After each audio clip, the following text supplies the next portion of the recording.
Harry Castleman and Walter J. Podrazik have co-authored 9 popular culture books focusing on the history of television and the Beatles.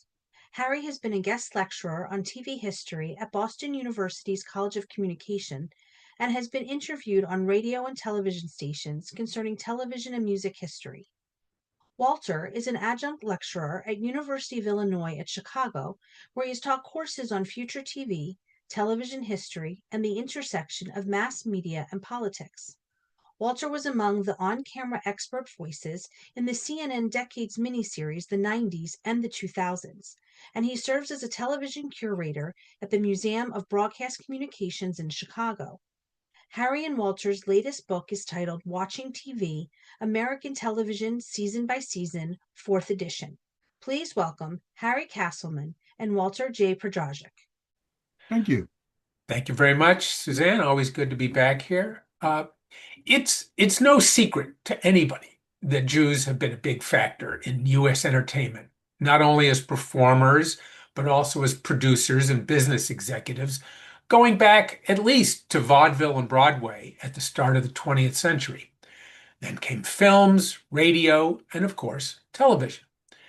Throughout all this time, there was always a tension between presenting material with overtly Jewish themes or performers and the business desire to appeal to the wider national audience that was overwhelmingly non-Jewish. Still, over the history of American television, a number of stellar shows have succeeded in various ways in presenting many facets of Jewish life. We've assembled a list of what we consider the top 10 Jewish shows in American TV history. Why 10? Why not? It's an artificial amount, but it's a nice round number. Please note, we're not ranking the 10 shows we picked. We just run through them chronologically. So we'll start at the real beginning of American television with Milton Berle. Milton Berle was a godsend for early television. He practically reached out of the screen to those at home watching on their 10-inch, 12-inch sets, basically the size of a iPad or smaller. And nonetheless, he was perfect for early television because he knew how to literally and symbolically grab an audience. This was an era in early television in which very few people comparatively had televisions. Where you would go might be to a bar or a friend's house, probably a bar. And then when you were trying to decide, do I want to have a television, 1948, the expense of the television, what am I going to see? And what Milton Berle says, you're going to see me. So Milton Berle, in the summer of 1948, indeed was the one who changed television into something that you would want to have in your household. Now, he did this drawing on, he was a 40-year-old performer. So he was a veteran of stage, of the Borscht Belt. He is a veteran of radio. He knew how to perform and he knew how to hold an audience. And the reason he had perfected that is when you are on the front lines of live performance, you could see if you're starting to lose their attention. So he didn't take any chances. And with television, he knew that he was basically a master of ceremonies. He had been doing that as part of his routine. That is one of the roles that he played on radio, on stage, etc., was to introduce other people. But that's all well and good. But if the other people aren't connecting, well, there's only one thing that a responsible master of ceremonies could do: step in and make it work. He also set the stage at the beginning of every episode. You can find online, for instance, one of the episodes of the Texaco Star Theater, which was actually the show that Milton Berle hosted, would later be called the Milton Berle Show under various guises.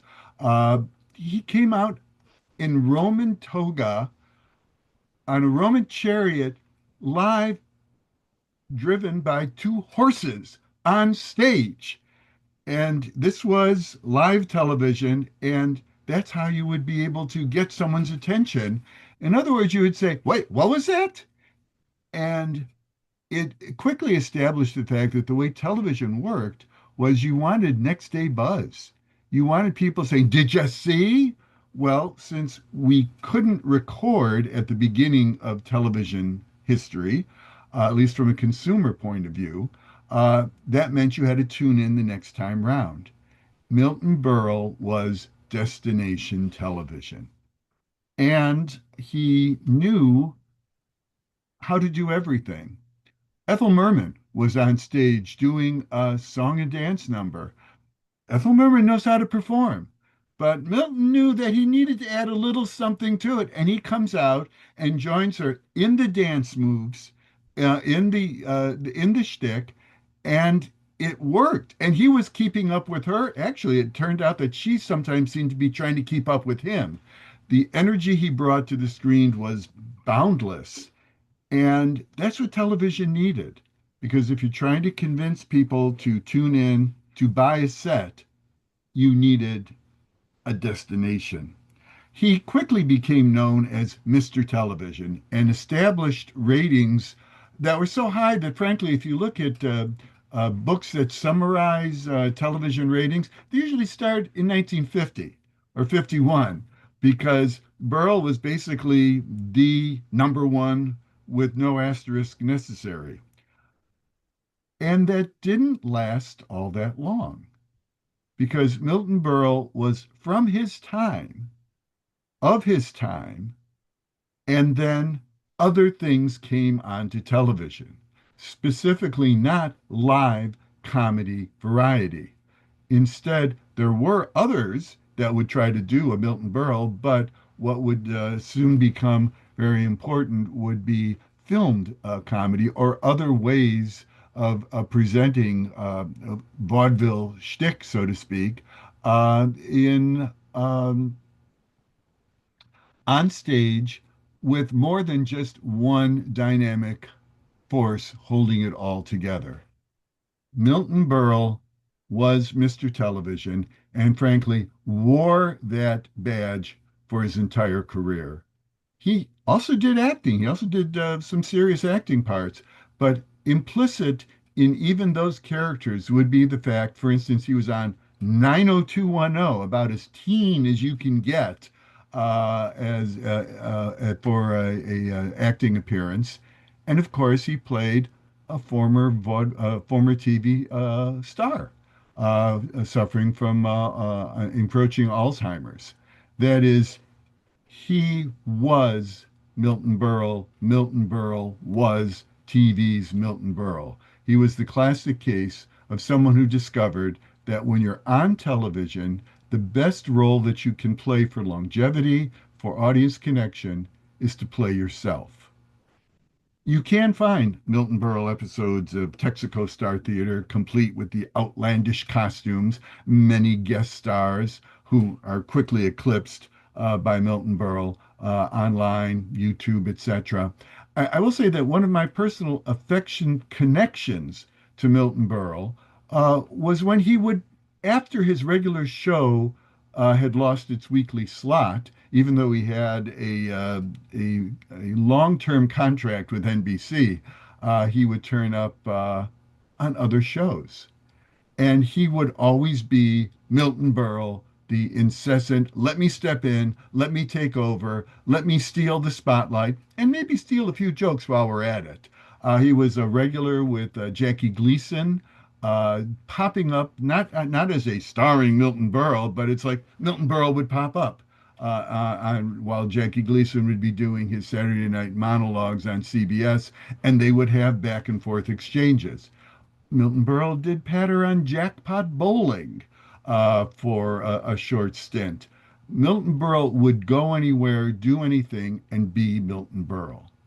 And off camera, he developed quite a reputation for being a master of ceremonies, a fundraiser, a stellar reputation of saying, here's an important cause. I'm going to be here and I'm going to make sure that you don't lose focus of why we're here.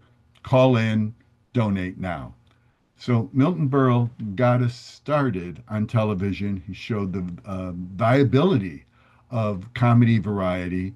He showed the strength of having people who knew what they were doing because they had been already doing it for decades. Uh, Next comes the Goldbergs.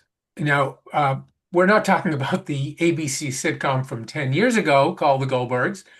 Rather, we're talking about the old Goldbergs created by the amazing Gertrude Berg. And Wally was saying how Milton Berle just became subsumed with his character of Milton Berle. Gertrude Berg wound up being subsumed by her creation of Molly Goldberg. We could do a whole show, a whole book, a series on Gertrude Berg, one of the most impressive talents of the network radio era, who then transitioned into television. But we've only got about an hour, so I'll try to be brief. Berg was born to a Jewish family in Manhattan in 1899, got married, had two kids. In the late 20s, when the family needed some more money, she decided to try to write some semi-autobiographical skits for a radio series that she hoped to create. She sold the idea to NBC, and the Goldbergs went on the air in 1929. She was the show's owner, producer, writer, and star. She played Molly Goldberg, matriarch of a Jewish family in the Bronx with a husband and two kids. It became a national hit. It soon moved to CBS radio and lasted for about 20 years. And by the way, Berg wrote almost all of the scripts herself. Network radio back then had several other successful ethnic sitcoms, such as Life with Luigi and, yes, Amos and Andy. So when TV began in earnest in the late 40s, the Goldbergs, like those other ethnic shows and many other hit radio shows, moved to TV.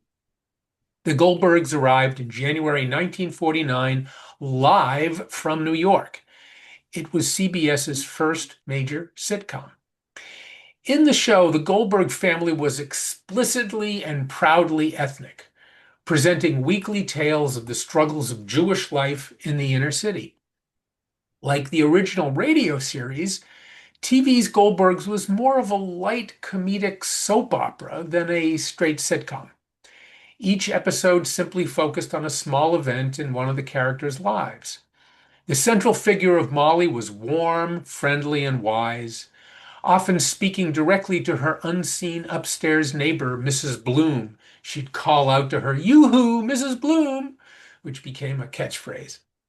Or sometimes she'd just speak directly to the TV audience to pitch her sponsor's product, Sanka Coffee. But the real world intervened. Philip Loeb, the actor who played Molly's husband, Jake, was caught up in the McCarthy blacklisting roundup, and the sponsor pressured Berg to fire him. She refused, and after a while, after she continued to refuse, the sponsor pulled out of the show and CBS canceled it in mid-1951. 8 months later, NBC said they would pick up the series, but only on the condition that Loeb be replaced. To get back on the air, Berg had to give in to that request, and so she did. But beyond blacklisting, there were more changes in the air at that time that affected the Goldbergs.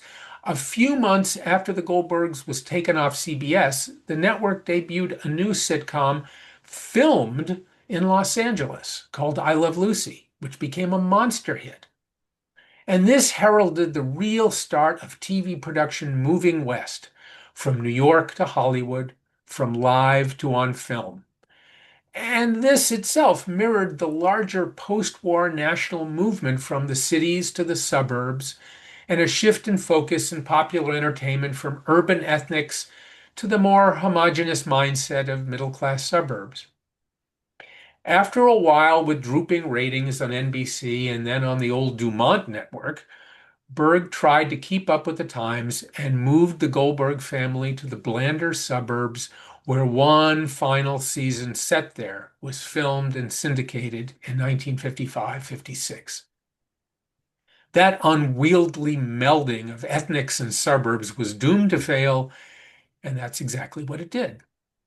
And sadly, it is largely those inferior filmed episodes that are now the easiest ones to find these days. The better live Bronx-based episodes were only captured on inferior kinescope recordings, and only a few of those can now be found on the commercially released DVD collections of Goldberg episodes that mostly feature that filmed final season. If you have Comcast or Charter cable television, check out JLTV, Jewish Life Television, where, yes, episodes of the Goldbergs still air weekly.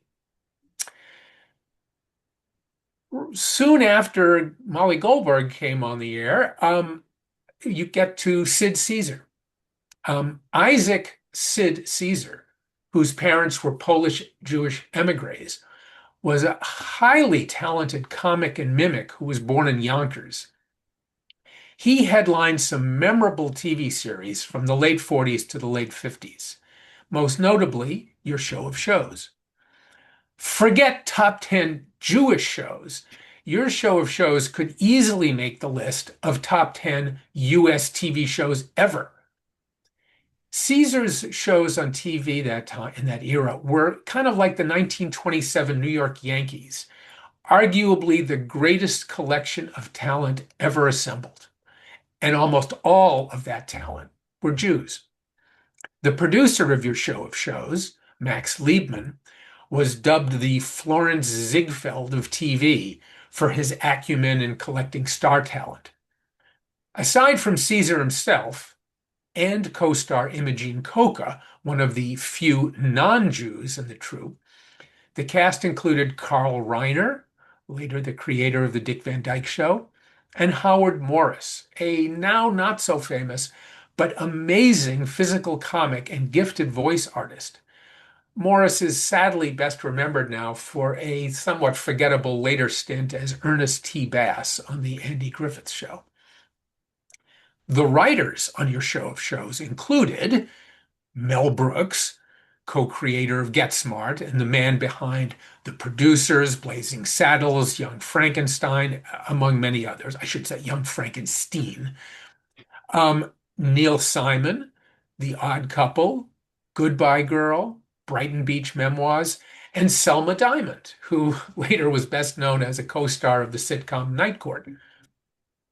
After Your Show of Shows, the successor series that Sid Caesar had, called Caesar's Hour, featured still more star writers, such as Larry Gelbart, who went on to create the MASH TV series, and even a very young Woody Allen. All these Jews created these shows, but Jews and Jewishness was never really mentioned in any of them. But it was there. It was very evidently there to anybody who knew anything about Jews. Your Show of Shows pioneered the form of live 90-minute irreverent TV satirical sketch comedy on Saturday nights. 20 years later, that form would be revived by Lorne Michaels, born Lorne Lipovitz, with Saturday Night Live.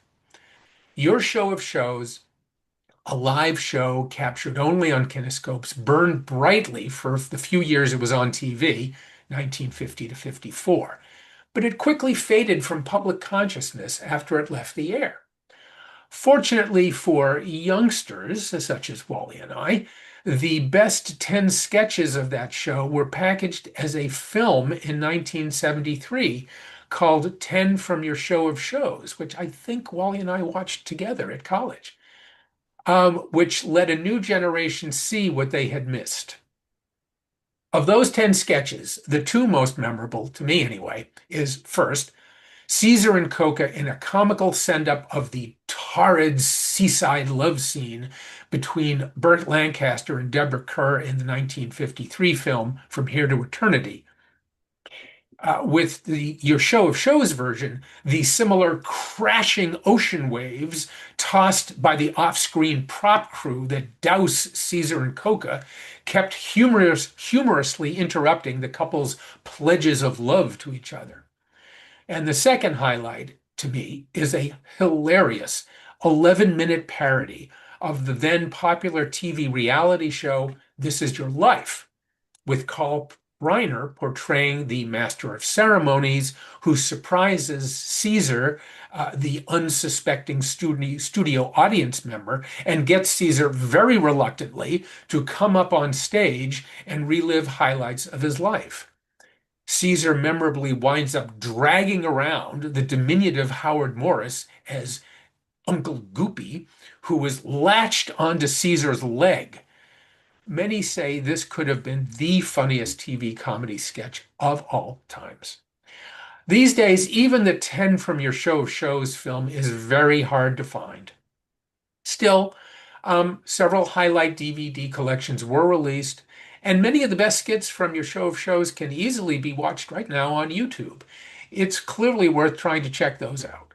Or for a different angle, to get a fun sense of what it felt like to work on your show of shows, you could watch the 1982 film My Favorite Year with Mel Brooks as executive producer, which is loosely, some say very loosely, based on his experiences on the show. And that can be rented from Amazon Prime Video or Apple TV.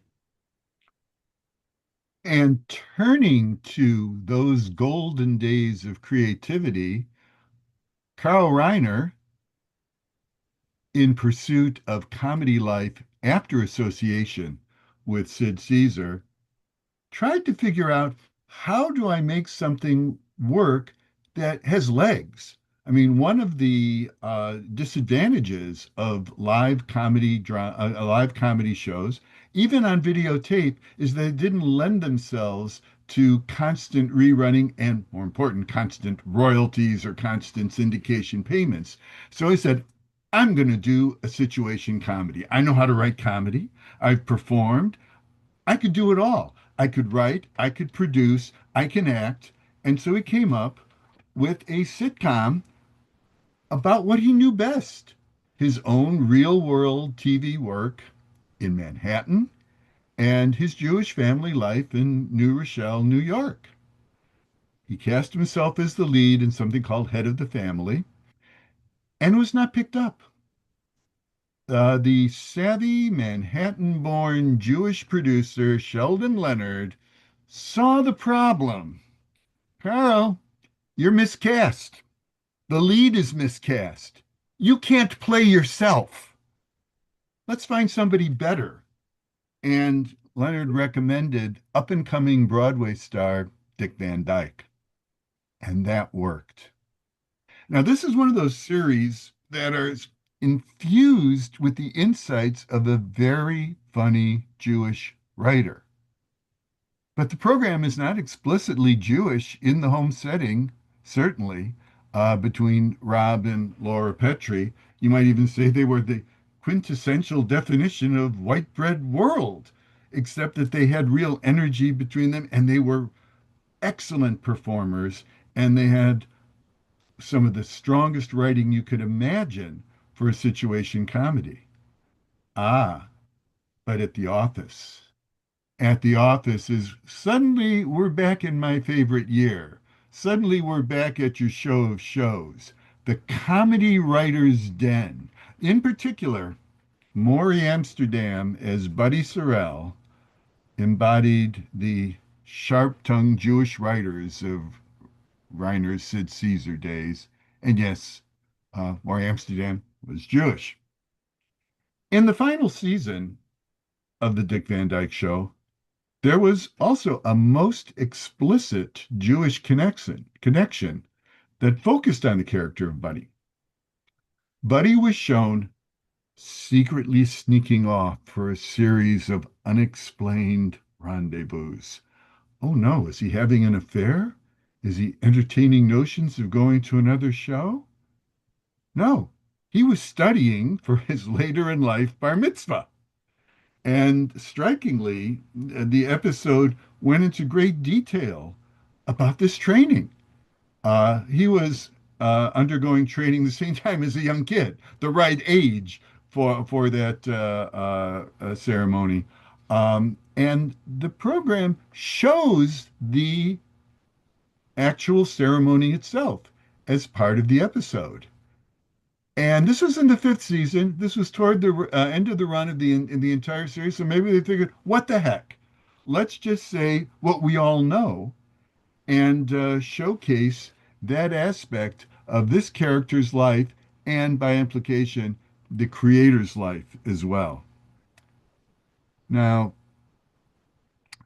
the Dick Van Dyke Show was Carl Reiner's unquestioned peak in television, but you have to note that he also authored multiple feature film successes, and not surprisingly, he remained a lifelong friend and creative kindred spirit with his fellow Sid Caesar collaborator, Mel Brooks. Now in real life, Mel Brooks, the 99-year-old man. Reiner, sadly, is not with us any longer, but he left behind such a legacy, not only of feature films, but in particular of our designated Dick Van Dyke Show. It's on broadcast TV, it's on Blu-ray, it's on DVD. All sorts of streaming services try to figure out a way to be able to tout that they have the Dick Van Dyke Show. Um, if you wanted to rank the best situation comedies ever, the Dick Van Dyke Show would be a safe nominee for, if not the top of this list, pretty close, because it took all that was wonderful about early television and its Jewish roots and brought it home for everyone to enjoy. Now, after the Dick Van Dyke Show, both Van Dyke and co-star Mary Tyler Moore tried a number of different ventures, and it turned out that it was Mary Tyler Moore who had the greater success, certainly with her own TV series, her Mary Tyler Moore Show, which, as much as the Dick Van Dyke Show seemed to embody 1960s American family life, uh, Mary Tyler Moore's show embodied 1970s young woman on her own. And as part of that, Mary Tyler Moore, successfully established the MTM production studio with her husband, Grant Tinker, neither of whom were Jewish, by the way. But one of the MTM studio spin-offs from Mary Tyler Moore's show was Rhoda.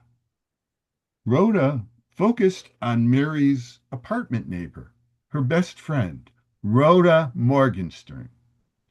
And after several seasons on Mary Tyler Moore, there was a spin-off. She left Minneapolis, St. Paul, to go back home to New York. Rhoda was played by Valerie Harper and was again another classic example of a non-Jewish Jewish character. Everybody knew watching it that Rhoda was Jewish. How could she not be with her quick wit and New York accent? Valerie Harper also wasn't Jewish, but she said, look, living in New York, I knew more Yiddish than most of my Jewish friends. She embodied that character. And so when she returned to New York City for her spinoff, she had her chance to shine. What was odd is that the producers, James L. Brooks and Alan Burns, rarely made her Jewish identity explicit, even though Brooks himself was Jewish. Nonetheless, she managed to carry that off. She was always funny. She always had that edge. She had it more predominantly in Mary Tyler Moore's show, but in her own show, she rose to the occasion. She hung out with her younger sister. They did things together, but there was a complication, and that was she found someone after being the always looking for Mr. Right. She found apparently Mr. Right. And that took a little bit of the steam out of the show, but nonetheless, it continued on for multiple seasons.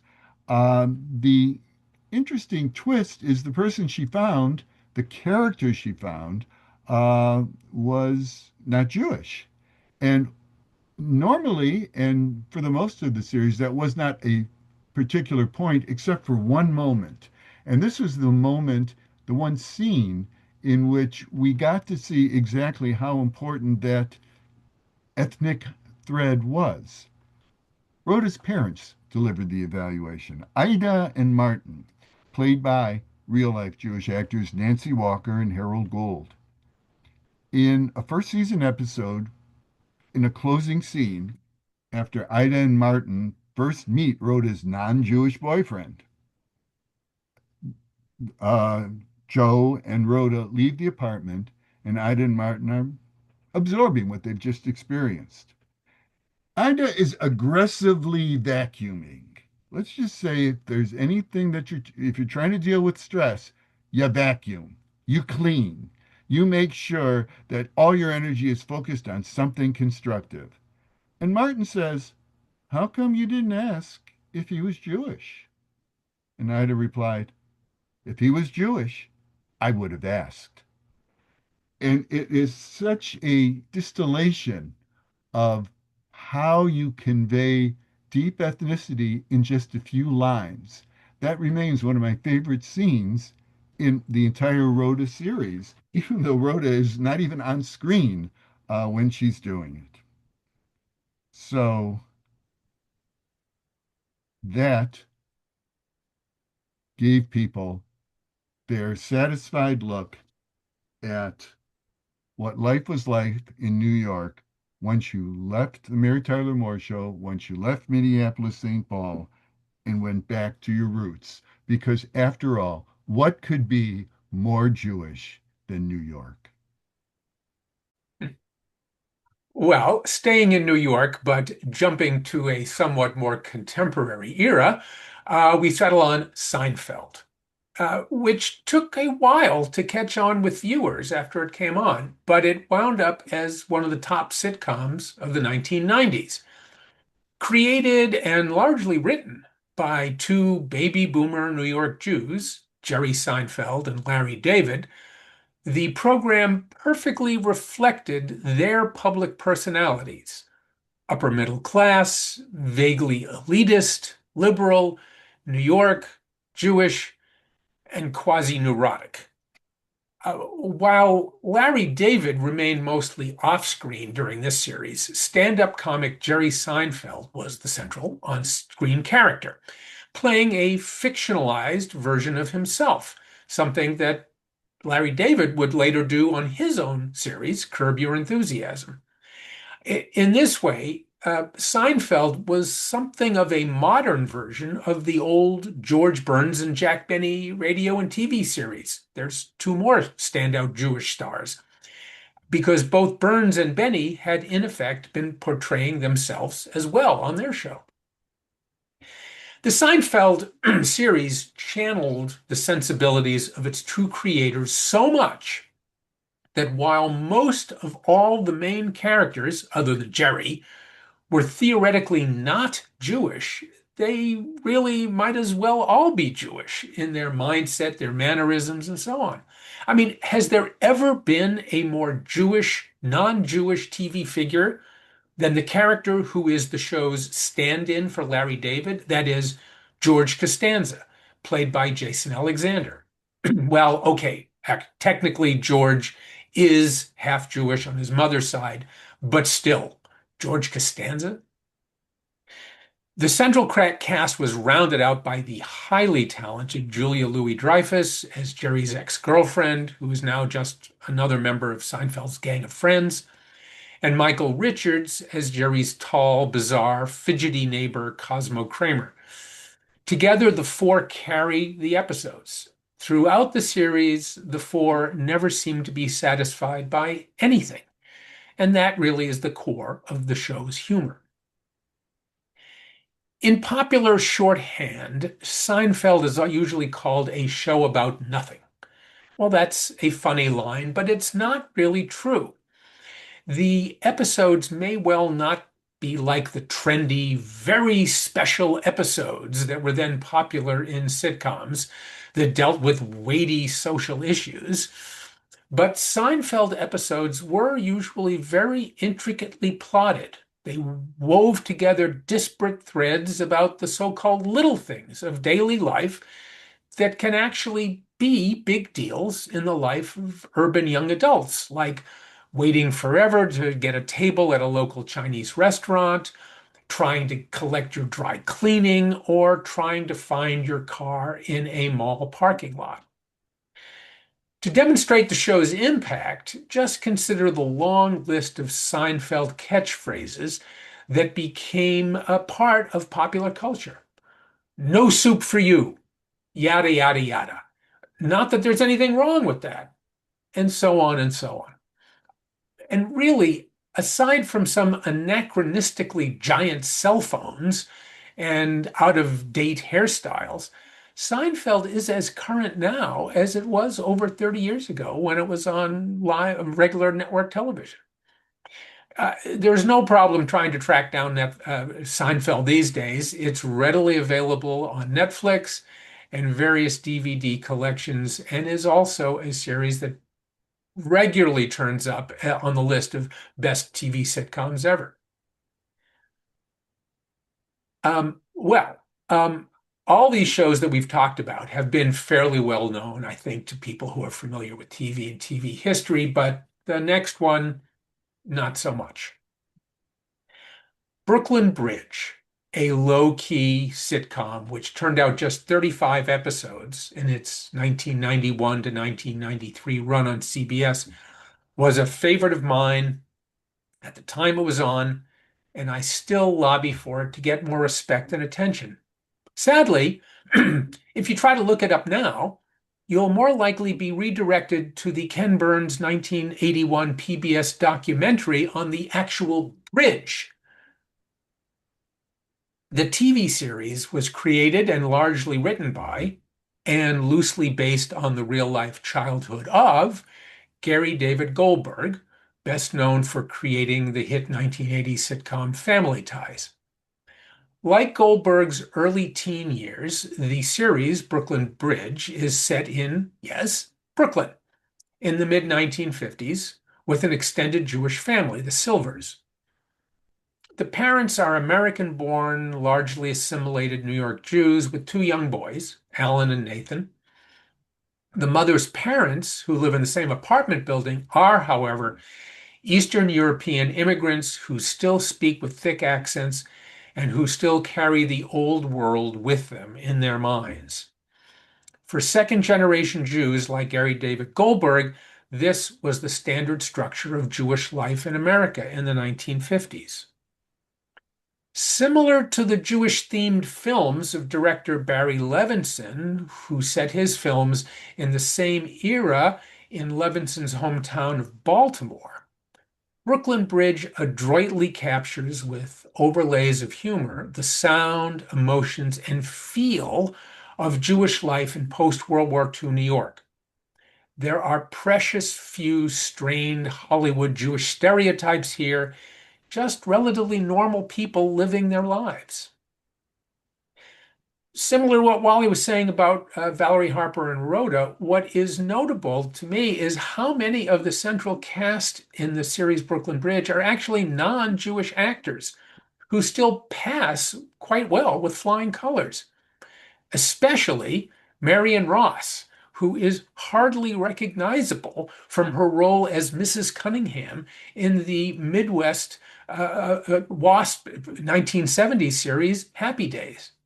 Here, she plays the very flinty and memorable Jewish grandmother, Sophie.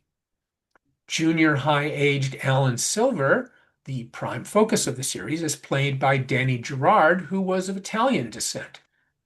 The actress playing Alan's mother, Amy Aquino, also came from an Italian family. But again, they're able to pull it off, and it actually surprised me when I looked up that about the son and the mother not being Jewish. The series' tour de force, in my mind, is the very funny and touching two-part episode titled War of the Worlds.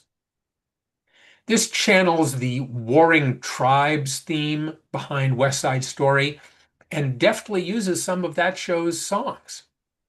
In the TV version here, the two-part episode, they have the Silver extended family meeting for dinner at a Chinese restaurant, where else, with the family of Alan's first girlfriend, who was a red-haired Irish Catholic. The clash of cultures that we see in that dinner meeting at the restaurant is very real, and it's often hilarious. But the underlying message of disparate groups learning to appreciate something about some others is laid out with style and charm and real emotion. Now, this theme is, of course, just another echo of the very popular 1920s comedy Abby's Irish Rose, which is about the romance of a Jewish man and an Irish Catholic woman, which was opposed by both of their families. That was also the concept behind, among many other productions, a sort of forgotten 1970s sitcom called Bridget Loves Bernie, which I'm obliged to note starred Meredith Baxter, who went on to star as the mother in, yes, Goldberg's series Family Ties. Um, None of the Brooklyn Bridge episodes were ever released on video. The show is not being streamed anywhere, but you can find it. A few complete episodes are very easily found on YouTube. And just last week, I watched once again the double War of the Worlds episodes right there on YouTube and was very pleased to find out it was just as good as I recalled, if not even better. I still love that series. Now, I'd like to jump into the 21st century. Talk about timeless themes. As long as there have been performers on stage, as long as there have been stars like Barbara Streisand, young, aspiring Jewish girls have been able to pitch their dream to being singers, comedians, performers, center stage. And nowhere has this come to fruition better than a series that you probably completely overlooked because it was not on HBO, it was not on NBC, it was on a broadcast network from 2015 to 2019. It was on the CW. Pause. The CW on Netlet, as we affectionately look at it. You might know it as much for the home of The Flash, or if you're of a certain demographic, much in love with teen angst, Riverdale, things like that. But what this was, namely my crazy ex-girlfriend, is a celebration of being in the musical world, the musical showbiz world, without actually being in the musical showbiz world. That is, it's a story. It's a comedy, drama, musical, which is actually more like theater camp. Every week, the cast is there. And if you want to get a sense of how the cast, which was led by Rachel Bloom, born in 1987, again, actress, comedian, singer, writer, producer, Jewish, and her co-creator of the series Crazy Ex-Girlfriend, 20 years her senior, Elaine Brosh McKenna, also Jewish.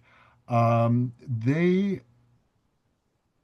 started and never stopped seeing how many different ways they could put life to song.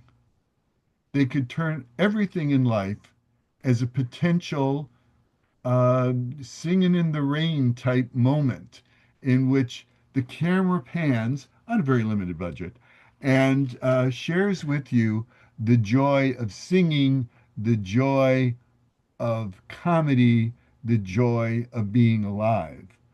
I'm going to clean up how Rachel Bloom first made her mark. She had, using a proper four-letter word, first gained some degree of attention with a Blank Me Ray Bradbury music video, because she was someone who was raised on music videos. In the same way that in the vaudeville days would lead to a Milton Berle or maybe lead to a your show of shows, this was music that was part of a young person's growing up life, saying, "I want to do that too." And when Rachel Bloom and Elaine McKenna teamed up, they did it. They were at the right place at the right time and actually were blessed by being on this obscure netlet, the CW. Because the CW was so different in that it was one of the first to say, okay, we know you're not really watching us, so we're going to put all this online the next day. And so if people were fans of shows on the CW, uh, then they would probably tune in without ever having to discover that old-fashioned TV requirement of an antenna or a cable subscription. They could just get it streaming and follow those adventures. And the adventures they followed were loosely motivated by Crazy Ex-Girlfriend. Rachel Bloom played character Rebecca Bunch, who followed her boyfriend out west. Rachel herself was born in Los Angeles, but then grew up in Manhattan. And then this allowed her to, both in character and in actuality, head back out to the West Coast. And that was a perfect setting for visual visual imagery that perfectly matched singing and dancing. If you It ran for 4 seasons, and that was the blessing of being on this obscure netlet. HBO might have been a lot more demanding. What are you doing now? And are you justifying the budget? NBC might have said, wait, you're not keeping up with Seinfeld or any of the others. Any of the other shows that we have had in those prime slots. Why should we support you? The CW had more of the, yeah, okay, fill that hour. You're right. You're right under Jane right after Jane the Virgin, and so there was a 4-year run of musical comedy. And if you want to get a sense of how the whole thing really came together, go on YouTube and search for "Oh my God, I think it's over." It's a documentary about the making of the final episode of Crazy Ex-Girlfriend, in which they talk in great detail about how the writing process works, how the creative process works. You'll also, hey, cross plug, you see people sporting things like Mel Brooks t-shirts. They're part of the Mel Brooks fan club. They know what makes funny, they know what makes music. And so search that out, and you'll see how, for instance, um, Rachel Bloom says, "So I had this dream of being on a giant turntable." Now, that would be fine. That was lovely. Well, no, with this crew, let's build a giant turntable. And then let's figure out what's going to take place on that turntable, musically and dramatically. I mentioned music also because something so wedded with music had another important collaborator, Jewish musician Adam Schlesinger. He was behind so many things you don't even realize in terms of music on Tony Awards, incidental music, movie scores. My favorite obscure but not so obscure moment was the Tom Hanks feature film, That Thing You Do, which was the creation of a fictional 1960s one-hit wonder rock band, and Schlesinger wrote their hit tune, That Thing You Do. And it was a delight to see how Schlesinger and Bloom worked together. That is, she would have these words, and she would have this, "I want it to be this." Well, Elaine McKenna said, "Okay, let's make this happen." And Schlesinger would say, "And let's make the music part happen." And it all came together. I guarantee you don't have to know the plot threads. You don't have to know where they are in her life. Just tune it in, any part of it, and you will be delighted delighted with the execution of what does somebody do who manages to fulfill their dream of being a musical performer and pulling it off with aplomb. Sadly, Schlesinger passed away, but even that during COVID, from COVID. And Bloom turned that into an element of a stand-up comedy reflection routine. Death, let me do my show. I've seen the live version of that here in Chicago when it was on tour, and you could also find that it was made into it was filmed and it's available via Netflix. So in the 21st century, it's possible to be fully Jewish, fully entertaining, and part of the pop culture scene.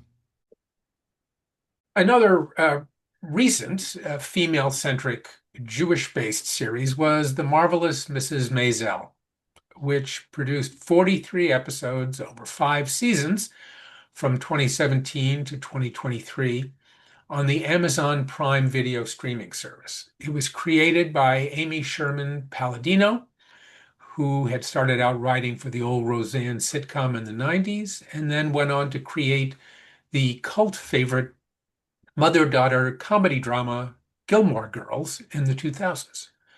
In this later series, Marvelous Mrs. Maisel, the setting is the late 50s and the early 60s in New York, and it follows the struggles of Miriam Midge Maisel, an aspiring female stand-up comic in an era when that was very much a rarity. The series is very loosely modeled on the career of Joan Rivers, but if you push it and look at it sideways, it's actually very similar to the background of Gertrude Berg that I discussed earlier as well, in that well, as I'll explain why. Midge Maisel, who's played by Rachel Brosnahan, is a young, affluent Jewish American housewife who is then dumped by her unsuccessful husband, who is also a stand-up comic wannabe. After her husband leaves her, Midge, drunk and despondent and still in her nightgown, takes to the stage during a local comedy club open mic night and starts riffing on her troubled home life. The woman who runs the club takes notice and becomes Midge's manager, and Midge then goes on to try to make a career out of comedy. As I say, vaguely similar to Gertrude Berg, but not really, but you still get the same thing of a Jewish housewife who wants to do more and winds up taking her family life and what she's going through and turning it into comedy and trying to connect with the outside world. One of the co-stars in the show is worth mentioning, Tony Shalhoub, who's best known as the ultra-germaphobe private detective Adrian Monk. He has a great turn as Midge's erudite father, who is a professor of mathematics at Columbia University. And not too surprisingly, he's confused and worried about Midge's new chosen life path, but he winds up going along for the ride. Midge's career in comedy has more downs than ups early on, and it takes a toll on her personal life. Midge befriends the well-known, or a character playing the well-known but controversial comic Lenny Bruce, who provides Midge with some support and advice, while his own career in life are descending into increased drug use and obscenity convictions, which led to his early death. Midge does finally defy the odds and becomes a major comedy star in a business that has always been very cutthroat.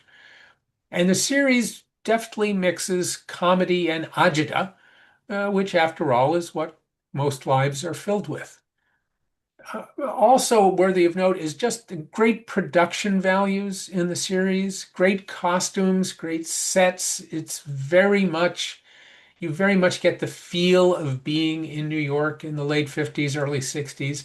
One of the things that Wally and I got a kick out of was they even, to promote the series, the production company got the Manischewitz matzah company which makes all kinds of, Passover foods, to create a limited run of a bunch of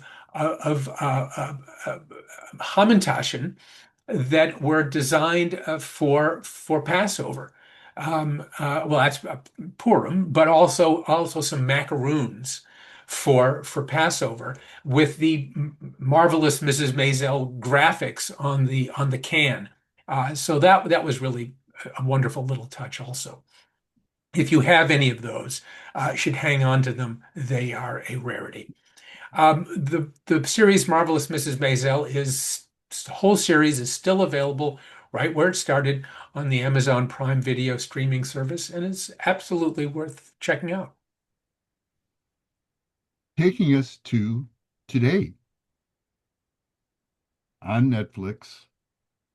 Nobody Wants This is the title of a still running now in its second season, renewed for a third, and it's treading some pretty familiar territory.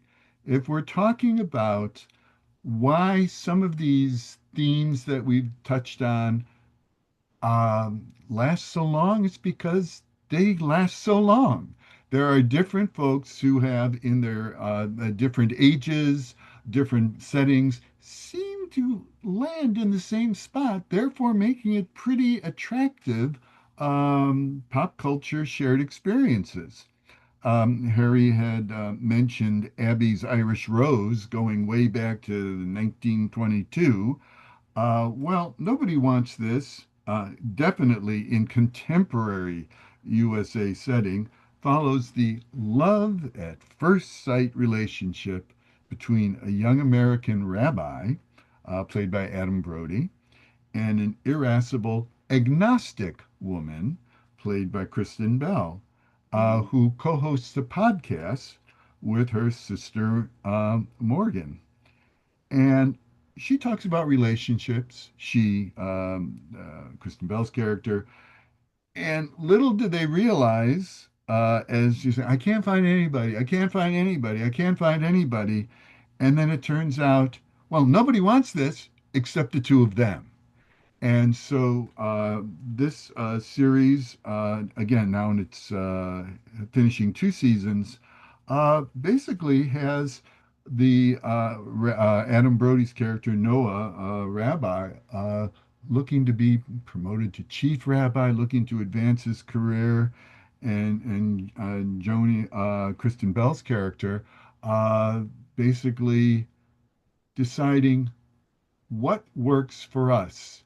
It's explicitly Jewish.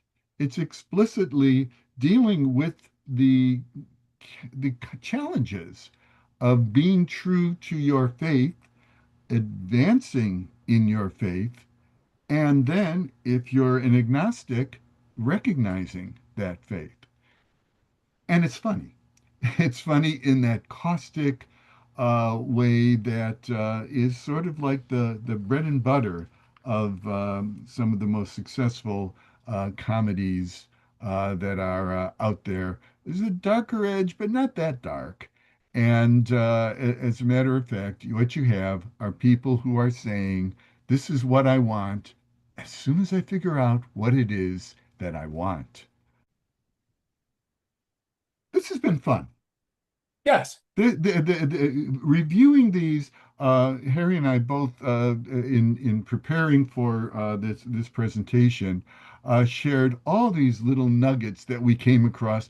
There's not enough time to cover them all, but we gamefully tried to squeeze as many in as possible. Uh, so it's not everything that's happened. It's not everything that's out there now. So we urge you to search these out. Some are easily findable, some are almost impossible to find. Maybe you'll end up finding a DVD in your local library of old episodes of the Goldbergs, for instance. There are many sources out there. We hope that these titles that we've pointed you to get you started, and also look out beyond that, because there's more out there than you think.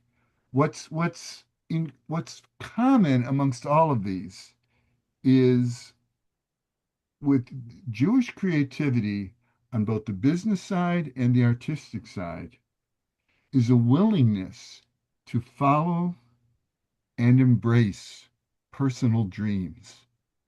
They want to share those dreams. Why don't you let them? Thank you very much. That was fabulous. Uh, I have a question. You said, you didn't do everything, and you wanted to limit it to 10. What was the 11th and 12th? What's a show that you missed that you couldn't add to your top 10? I had Yeah. I had mentioned Saturday Night Live, which again, I mean, it's been on for 50 years and it's got a lot of non-Jewish characters, but the Jewish creator, Lorne Michaels, and there's a lot of Jewish ethos and Jewish comedy that comes out in it. I thought that would be something that could get mentioned. Again, for a little more obscure offbeat, I always lobbied for Rugrats, which was a cartoon that ran on Nickelodeon, I think, from 1991 to 2004. And the one of the main kid characters is, I think, half Jewish, and they did entire 30-minute shows, one on Passover and one on Hanukkah, I believe. And I remember that when my daughter was growing up and was a big fan of Rugrats, it was so great during the time of the year when there's a million Christmas specials on TV to have a Hanukkah special on TV, and it was very funny. It was a really very well done series, not just about the Jewish angle, but to me those are two that I would think of. And Hmm. then one more that I would toss in, again, coming towards the end of a series called Homefront. It had the most, I thought, challenging and intriguing plot thread, which was a gentleman wanted to become Jewish. And he was forced basically to explain why. What's involved? How do you become Jewish if you aren't? And Hmm. so he had a passionate, guided by a couple of savvy Jewish friends as to what he should say, when he should say it, and how he should say it. And I said, wow, that was really one of the high. Oh, it was in the last episode of the series, but it was a type of moment, and that's what television is so great about, is that we've been talking about series titles, but actually, the way we watch television is in bits and bytes. It's actually very appropriate in an internet age where you're not really going to talk about everything that happened in a 30-minute or 1 hour episode. You're going to talk about those highlights, the pull quotes, so to speak.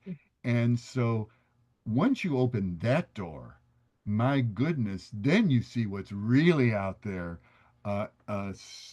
series by series, special by special. I would say, and to your point about being able to find clips on the internet, there's two that come to mind that have been circulating in the last year or so. You were talking about Rhoda, but there was a clip from Mary Tyler Moore, which is a very appropriate today, and I think that's why it's circulating so much. Is Mary Tyler Moore has a friend come over to take her to go with her, I think, to play tennis, and all of a sudden she discovers that this friend is anti-Semitic and doesn't want Rhoda to join because the club where they're going to play does not allow Jews. And Mary Tyler Moore says, I don't think I want to play tennis with you today, and really sticks up for Rhoda. And then I've seen several clips circulating from All in the Family, which is really interesting that they really approached having Yes. conversations about people being Jewish and anti-Semitism. It's not a show you would think necessarily that would broach that topic. Yeah, and we've been obviously sticking to largely comedic programs because there are so many. But I mean, of course, if you get into drama, you get into Holocaust Mhm. series and so forth and so on. There's a number of things like that as well. Mhm. Um, I would be remiss if I did not bring up a couple of other shows that, for me, that I have seen recently. With the times that we're living in and anti-Semitism on the rise, I've often wondered how many shows would still portray Jews. And currently, one is from a few years ago, and two are now. There was a character on The Good Doctor, which is the show about an autistic doctor. Mhm. And there was a character, his name on the show was Dr. Asher Wolke. It was played by Noah Galvin, and he played a gay Jewish doctor who had grown up Orthodox. He was estranged from his family. And in the show, towards the end of the series, he was actually killed off in an anti Semitic, anti Hmm. LGBTQ attack. Hmm. And I saw that episode, and it was really a striking episode. And I was thrilled to see that, not thrilled that it happened, but that they were portraying that and bringing that to the public. So that would Yep. be one. And then currently today, the main family in the police drama, Boston Blue, which is the spinoff Yep. of Blue Bloods. The main family in that series is the Silver family, and they are a blended multiracial family. And you often see them sitting around the table, lighting candles for Shabbat and celebrating Shabbat. And so that's nice to see every week. And then the third one is the mega hit, The Pit, starring Noah Wiley. And I was really struck a few weeks ago where his character, Dr. Robbie Rabinovich, he was treating an elderly woman, and they were talking about what happened at the Tree of Life synagogue. And Yeah. she was talking about how hard it's been because she was on her way in. And I was impressed to see that they were recognizing that on such a popular television Right. Because it's, of course, it's series. set in Pittsburgh, right? Which Yeah, is, no, no, yeah. Well, good choices. the strength of television, I come back to, uh, it's in our living rooms, it's in our desks, at our desks, it's on our watches, depending on what you're doing, and especially if you're looking at streaming episodes. But it is very personal. And that's why whatever portrayal is there, even if it's implicit, makes a difference, because you say, I know what they're talking about. That's me. That's my life. And that is that is something that is a powerful force that television in particular has. You could see the same thing in a movie theater. You could see the same thing on a big screen, and it has its own language. But when it's here in your territory, in your Berg, and you're experiencing it, it means so much more. It resonates so much more. And you are able to, let me absorb that. It's less show and more shared experience. And that's why the series we've been talking about, the series you've just mentioned, are so important, Mhm. because they give us a chance to be us. Well, thank you both so much for this wonderful program. There is definitely no shortage of good TV, good Jewish TV out there. And we thank everybody for watching, and we will see you next time. Thank you. Thank you, Suzanne. Thank you.